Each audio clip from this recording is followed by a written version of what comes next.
Hi guys, my name is Krish और currently मैं केरला में हूँ। और ये रिजॉर्ट जैसी जगह लग रही होगी, but let me tell you, it's not a resort. It's the most beautiful campus among all the IIMs and it is IIM Kozhikode.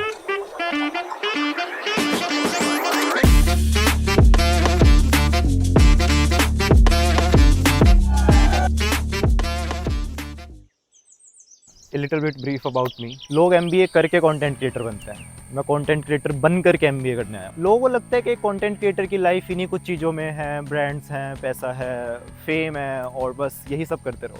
लेकिन जब तक लाइफ में चैलेंजेस ना हो तो मज़ा क्या है। तो मैंने सोचा लाइफ में कुछ नया चैलेंज लेते हैं। 2-2.5 साल कंटेंट क्रिएटर रहने के बाद मुझे लगा कि अब MBA करते हैं। लेकिन ये जितना ईजी और जितना ग्रीन साउंड कर रहा हो इस कैंपस की तरह, उतना आसान था नहीं। इसके पीछे ये 2 फेल्ड कैट अटेम्प्ट्स, बहुत सारी स्लीपलेस नाइट्स। बहुत सारा पैसा, कुछ नहीं बचा अब। तो ज़रूरी नहीं है कहीं पहुंचने के लिए जिस रास्ते से सब लोग जा रहे हैं तुम भी उसी रास्ते से जाओ। मैंने एक बार कोशिश की थी उसी रास्ते से जाने की, 2022 का कैट अटेम्प्ट, और मैं फेल हो गया। फिर मैंने अपना रास्ता खुद बनाया। लेकिन उससे पहले की स्टोरी अगर मैं बताऊं तो ठीक है, मेरी स्टोरी स्टार्ट हुई 2019 में। मैं स्कूल मेरा ख़त्म हो गया था, उसके बाद I went to Delhi University, जहाँ मैं जा कर के भी नहीं गया क्योंकि मेरा कोविड बैच था। 2022 में कॉलेज ख़त्म होने के बाद मैंने सोचा सबकी तरह मैं भी कैट देता हूँ, लेकिन मेरे पास जॉब नहीं थी तो मैंने ऐसे गैप ले करके कैट दे दिया, जो कि मुझे पता नहीं था होगा या नहीं होगा। और कैट देने के बाद मैं कंटेंट क्रिएशन में चला गया। तो नवंबर 2022 में कैट देने के बाद मैंने वीडियोज़ बनाना स्टार्ट कर दिया। पहली रील 1 मिलियन चली गई, दूसरी रील 2 मिलियन चली गई और तीसरी रील भी शायद ऐसा ही कुछ वायरल गई थी। और उसके बाद मुझे लगा अब तो मैं एक बड़ा कंटेंट क्रिएटर बन ही चुका हूँ, पर फॉलोवर मेरे 800 ही थे। उसके बाद अप्रैल 2022 में मेरे 10,000 फॉलोअर्स हो गए। फिर पहली ब्रांड डील आ गई मई में, और जिसके मुझे 10,000 रुपये मिले थे। और तब मुझे रियलाइज़ हुआ कि वाह, इस चीज़ के पैसे भी मिलते हैं।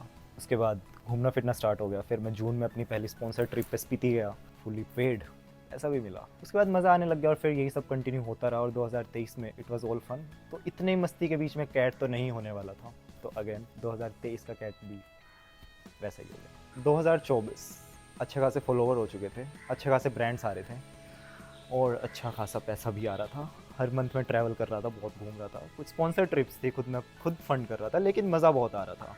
मीनवाइल एक अच्छे ब्रांड के साथ मेरा फुल टाइम कॉन्ट्रैक्ट हो चुका था, 1 साल का मैं उनके साथ काम करने वाला था। तो मज़े तो बहुत आ रहे थे लाइफ में। लेकिन एक चीज़ थी जो अभी भी दिल में रह गई थी। याद है वो 2022 वाला कैट अटेम्प्ट, जब मैंने उसमें सब कुछ लगा दिया था यार, बट नहीं मिला। तो अब वो मन में तो था, करना तो था। तो मैंने सोचा क्यों ना एक बार और, क्योंकि उम्मीद पे दुनिया कायम है। तो हम एक बार फिर निकल दिए एक कैट अटैम्प्ट और देने। 2024 का कैट फॉर्म भर दिया, तैयारी शुरू कर दी, मेहनत स्टार्ट कर दी, पढ़ाई स्टार्ट कर दी। लेकिन 2024 में 2022 की तरह मैं फिर से वैसा दिल नहीं तुड़वा सकता था। तो इस बार मैंने प्रोसेस पे फोकस किया and now you can see the result.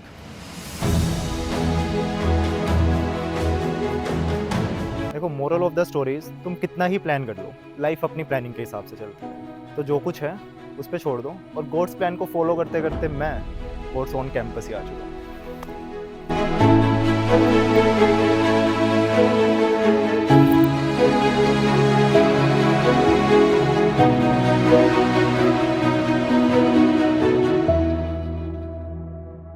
तो सब्सक्राइब टू माई चैनल। बोल बोल। Subscribe to Krish's channel. Yes, and thanks to the cameraman.